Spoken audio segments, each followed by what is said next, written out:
Shalom, saudaraku yang dikasihi Tuhan, kita bersyukur hari ini kita boleh memasuki hari ke-264 dalam gerakan membaca Alkitab. Sebelum kita membaca Alkitab di hari ini, marilah kita berdoa.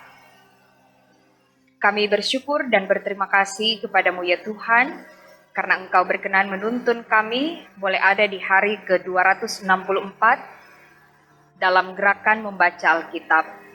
Kami menyerahkan hidup kami dalam tuntunan kuasa Roh Kudus, agar supaya ketika kami membaca Alkitab, kami beroleh pengertian atas apa yang akan kami baca, dan kami dimampukan untuk hidup menurut firman-Mu. Dalam nama Yesus, kami berdoa. Amin. Saudaraku, kita akan membaca bagian Alkitab di hari ke-264 dalam Injil Matius pasal 23 dan 24. Demikian bunyi firman Tuhan.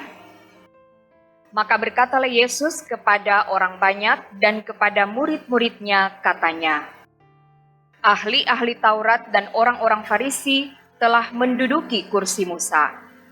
Sebab itu turutilah dan lakukanlah segala sesuatu yang mereka ajarkan kepadamu. Tetapi janganlah kamu turuti perbuatan-perbuatan mereka, karena mereka mengajarkannya tetapi tidak melakukannya. Mereka mengikat beban-beban berat, lalu meletakkannya di atas bahu orang, tetapi mereka sendiri tidak mau menyentuhnya. Semua pekerjaan yang mereka lakukan hanya dimaksud supaya dilihat orang. Mereka memakai tali sembahyang yang lebar dan jubah yang panjang. Mereka suka duduk di tempat terhormat dalam perjamuan dan di tempat terdepan di rumah ibadat. Mereka suka menerima penghormatan di pasar dan suka dipanggil rabi. Tetapi kamu, janganlah kamu disebut rabi, karena hanya satu rabimu, dan kamu semua adalah saudara. Dan janganlah kamu menyebut siapapun bapa di bumi ini, karena hanya satu bapamu, yaitu Dia yang di sorga. Janganlah pula kamu disebut pemimpin, karena hanya satu pemimpinmu, yaitu Mesias. Barang siapa terbesar di antara kamu, hendaklah ia menjadi pelayanmu. Dan barang siapa meninggikan diri, ia akan direndahkan. Dan barang siapa merendahkan diri, ia akan ditinggikan. Celakalah kamu, hai ahli-ahli Taurat dan orang-orang Farisi, hai kamu orang-orang munafik, karena kamu menutup pintu-pintu kerajaan sorga di depan orang. Sebab kamu sendiri tidak masuk, dan kamu merintangi mereka yang berusaha untuk masuk. Celakalah kamu, hai ahli-ahli Taurat dan orang-orang Farisi, hai kamu orang-orang munafik, sebab kamu menelan rumah janda-janda, sedang kamu mengelabui mata orang dengan doa yang panjang-panjang.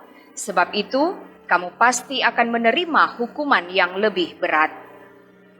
Celakalah kamu, hai ahli-ahli Taurat dan orang-orang Farisi, hai kamu orang-orang munafik, sebab kamu mengarungi lautan dan menjelajah daratan untuk mentobatkan satu orang saja menjadi penganut agamamu, dan sesudah ia bertobat, kamu menjadikan dia orang neraka yang 2 kali lebih jahat daripada kamu sendiri. Celakalah kamu, hai pemimpin-pemimpin buta yang berkata, bersumpah demi bait suci, sumpah itu tidak sah, tetapi bersumpah demi emas bait suci, sumpah itu mengikat. Hai kamu orang-orang bodoh dan orang-orang buta, apakah yang lebih penting, emas atau bait suci yang menguduskan emas itu? Bersumpah demi mezbah, sumpah itu tidak sah, tetapi bersumpah demi persembahan yang ada di atasnya, sumpah itu mengikat. Hai kamu orang-orang buta, apakah yang lebih penting, persembahan atau mezbah yang menguduskan persembahan itu? Karena itu barang siapa bersumpah demi mezbah, ia bersumpah demi mezbah dan juga demi segala sesuatu yang terletak di atasnya.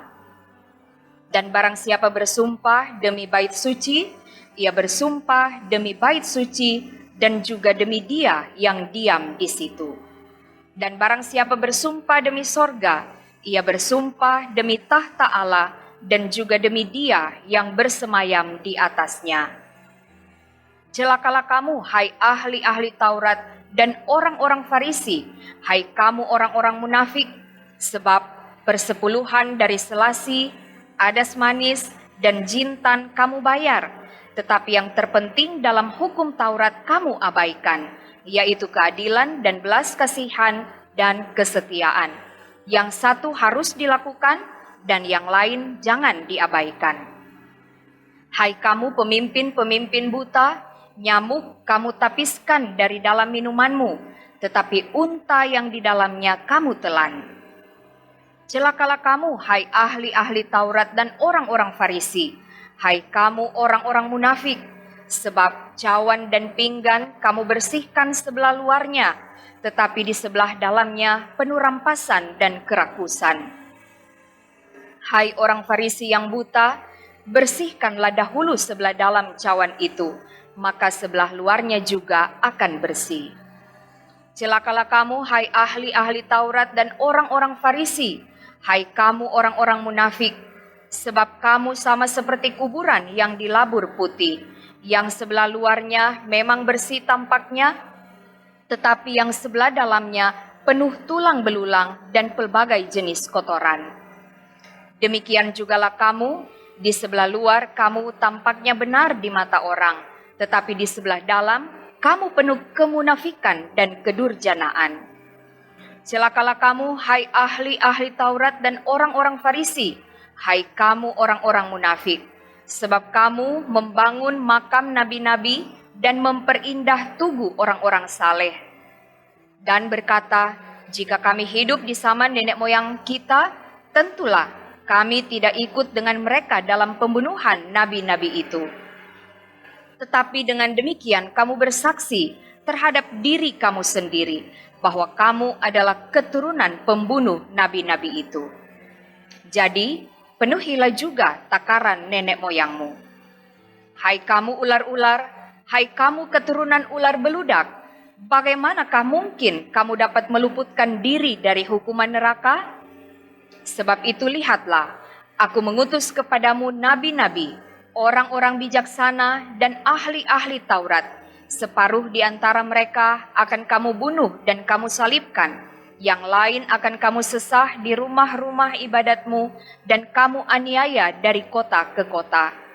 Supaya kamu menanggung akibat penumpahan darah orang yang tidak bersalah, mulai dari Habel, orang benar itu, sampai kepada Zakaria, anak Berekia, yang kamu bunuh di antara tempat kudus dan mesbah. Aku berkata kepadamu, sesungguhnya semuanya ini akan ditanggung angkatan ini. Yerusalem, Yerusalem, engkau yang membunuh nabi-nabi dan melempari dengan batu orang-orang yang diutus kepadamu. Berkali-kali aku rindu mengumpulkan anak-anakmu, sama seperti induk ayam mengumpulkan anak-anaknya di bawah sayapnya, tetapi kamu tidak mau. Lihatlah, rumahmu ini akan ditinggalkan dan menjadi sunyi. Dan aku berkata kepadamu, mulai sekarang kamu tidak akan melihat aku lagi, hingga kamu berkata, diberkatilah dia yang datang dalam nama Tuhan. Sesudah itu, Yesus keluar dari bait Allah lalu pergi. Maka datanglah murid-muridnya dan menunjuk kepada bangunan-bangunan bait Allah. Ia berkata kepada mereka, kamu melihat semuanya itu? Aku berkata kepadamu, sesungguhnya tidak satu batu pun di sini akan dibiarkan terletak di atas batu yang lain. Semuanya akan diruntuhkan. Ketika Yesus duduk di atas bukit Zaitun, datanglah murid-muridnya kepadanya untuk bercakap-cakap sendirian dengan dia. Kata mereka, katakanlah kepada kami, bila manakah itu akan terjadi, dan apakah tanda kedatanganmu dan tanda kesudahan dunia? Jawab Yesus kepada mereka, waspadalah supaya jangan ada orang yang menyesatkan kamu. Sebab banyak orang akan datang dengan memakai namaku dan berkata, akulah Mesias, dan mereka akan menyesatkan banyak orang. Kamu akan mendengar deru perang atau kabar-kabar tentang perang. Namun berawas-awaslah, jangan kamu gelisah, sebab semuanya itu harus terjadi, tetapi itu belum kesudahannya. Sebab bangsa akan bangkit melawan bangsa, dan kerajaan melawan kerajaan. Akan ada kelaparan dan gempa bumi di berbagai tempat.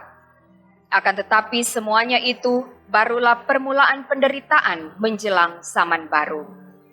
Pada waktu itu, kamu akan diserahkan supaya disiksa, dan kamu akan dibunuh dan akan dibenci semua bangsa oleh karena namaku.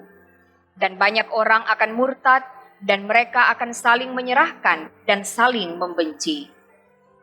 Banyak nabi palsu akan muncul dan menyesatkan banyak orang. Dan karena makin bertambahnya kedurhakaan, maka kasih kebanyakan orang akan menjadi dingin. Tetapi orang yang bertahan sampai pada kesudahannya akan selamat. Dan Injil kerajaan ini akan diberitakan di seluruh dunia menjadi kesaksian bagi semua bangsa. Sesudah itu barulah tiba kesudahannya. Jadi, apabila kamu melihat pembinasa keji berdiri di tempat kudus, menurut firman yang disampaikan oleh Nabi Daniel, para pembaca hendaklah memperhatikannya. Maka orang-orang yang di Yudea haruslah melarikan diri ke pegunungan. Orang yang sedang di peranginan di atas rumah, janganlah ia turun untuk mengambil barang-barang dari rumahnya. Dan orang yang sedang di ladang, janganlah ia kembali untuk mengambil pakaiannya. Celakalah ibu-ibu yang sedang hamil atau yang menyusukan bayi pada masa itu. Berdoalah supaya waktu kamu melarikan diri itu jangan jatuh pada musim dingin dan jangan pada hari Sabat. Sebab pada masa itu akan terjadi siksaan yang dahsyat seperti yang belum pernah terjadi sejak awal dunia sampai sekarang dan yang tidak akan terjadi lagi. Dan sekiranya waktunya tidak dipersingkat, maka dari segala yang hidup tidak akan ada yang selamat. Akan tetapi oleh karena orang-orang pilihan, waktu itu akan dipersingkat. Pada waktu itu, jika orang berkata kepada kamu, lihat, Mesias ada di sini, atau Mesias ada di sana, jangan kamu percaya. Sebab Mesias-Mesias palsu dan nabi-nabi palsu akan muncul, dan mereka akan mengadakan tanda-tanda yang dahsyat dan mujizat-mujizat, sehingga sekiranya mungkin mereka menyesatkan orang-orang pilihan juga. Camkanlah, aku sudah mengatakannya terlebih dahulu kepadamu. Jadi, apabila orang berkata kepadamu, lihat, ia ada di padang gurun, janganlah kamu pergi ke situ. Atau, lihat, ia ada di dalam bilik, janganlah kamu percaya. Sebab sama seperti kilat memancar dari sebelah timur dan melontarkan cahayanya sampai ke barat, demikian pula lah kelak kedatangan Anak Manusia. Di mana ada bangkai, di situ burung nasar berkerumun. Segera sesudah siksaan pada masa itu, matahari akan menjadi gelap dan bulan tidak bercahaya dan bintang-bintang akan berjatuhan dari langit dan kuasa-kuasa langit akan goncang. Pada waktu itu akan tampak tanda Anak Manusia di langit, dan semua bangsa di bumi akan meratap, dan mereka akan melihat Anak Manusia itu datang di atas awan-awan di langit dengan segala kekuasaan dan kemuliaannya. Dan ia akan menyuruh keluar malaikat-malaikatnya dengan meniup sangkakala yang dahsyat bunyinya, dan mereka akan mengumpulkan orang-orang pilihannya dari keempat penjuru bumi, dari ujung langit yang satu ke ujung langit yang lain. Tariklah pelajaran dari perumpamaan tentang pohon ara. Apabila ranting-rantingnya melembut dan mulai bertunas, kamu tahu bahwa musim panas sudah dekat. Demikian juga, jika kamu melihat semuanya ini, ketahuilah bahwa waktunya sudah dekat, sudah di ambang pintu. Aku berkata kepadamu, sesungguhnya angkatan ini tidak akan berlalu sebelum semuanya ini terjadi. Langit dan bumi akan berlalu, tetapi perkataanku tidak akan berlalu. Tetapi tentang hari dan saat itu, tidak seorang pun yang tahu, malaikat-malaikat di sorga tidak, dan anak pun tidak, hanya Bapa sendiri. Sebab, sebagaimana halnya pada zaman Nuh, demikian pula halnya kelak pada kedatangan anak manusia. Sebab, sebagaimana mereka pada zaman sebelum air bah itu makan dan minum, kawin dan mengawinkan, sampai kepada hari Nuh masuk ke dalam bahtera. Dan mereka tidak tahu akan sesuatu sebelum air bah itu datang dan melenyapkan mereka semua. Demikian pula lah halnya kelak pada kedatangan anak manusia. Pada waktu itu kalau ada 2 orang di ladang, yang seorang akan dibawa dan yang lain akan ditinggalkan. Kalau ada 2 orang perempuan sedang memutar batu kilangan, yang seorang akan dibawa dan yang lain akan ditinggalkan. Karena itu berjaga-jagalah, sebab kamu tidak tahu pada hari mana Tuhanmu datang. Tetapi ketahuilah ini, jika tuan rumah tahu pada waktu mana pada malam hari pencuri akan datang, sudahlah pasti ia berjaga-jaga dan tidak akan membiarkan rumahnya dibongkar. Sebab itu hendaklah kamu juga siap sedia, karena anak manusia datang pada saat yang tidak kamu duga. Siapakah hamba yang setia dan bijaksana yang diangkat oleh tuannya atas orang-orangnya untuk memberikan mereka makanan pada waktunya? Berbahagialah hamba yang didapati tuannya melakukan tugasnya itu ketika tuannya itu datang.